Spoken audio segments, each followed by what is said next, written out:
This morning, we are getting our monthly update with Realtor Stephanie Jones. Thank you so much for joining us this morning.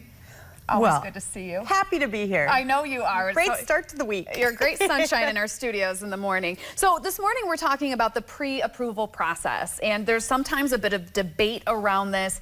Why do we have to do it? If a realtor is asking, an agent is asking, maybe somebody might feel frustrated they have to go through the process. But you're here to tell us that it's actually a smart thing to do and sometimes a very necessary thing. Well, it kind of starts because there was a conversation or a rant on Facebook. Go figure. Yeah, it's where they happen, Right, isn't it? right. And I just kind of thought that might be a good topic for us.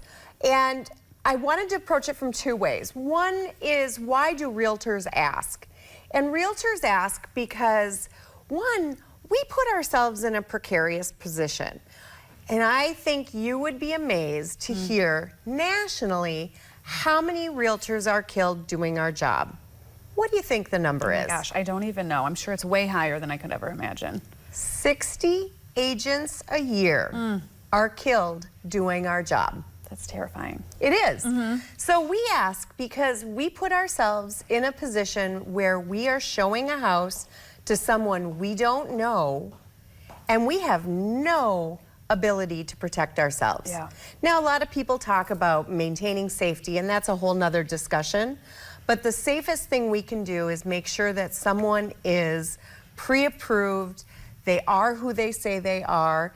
In the cities, you can't look at a house or an apartment without showing a verification of your driver's license. We aren't at that level yet.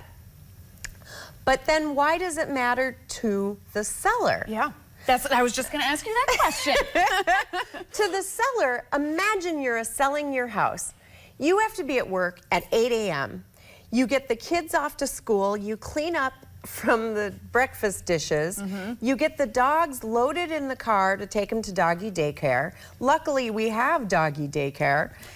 You get everything cleaned up like your mother-in-law is coming to visit. And then you get the feedback from the showing that they kind of like the house, but now they're going to go to the bank. You have spent all last night and all this morning getting ready for their coming to look at your house, and you find out that they couldn't even be bothered. I think if sellers knew how often agents brought through buyers who hadn't even been to the bank yet, they would be so frustrated with us. Sure. So it cleans up the process for really everyone. It makes sure that people are in it for the right reasons, they're serious.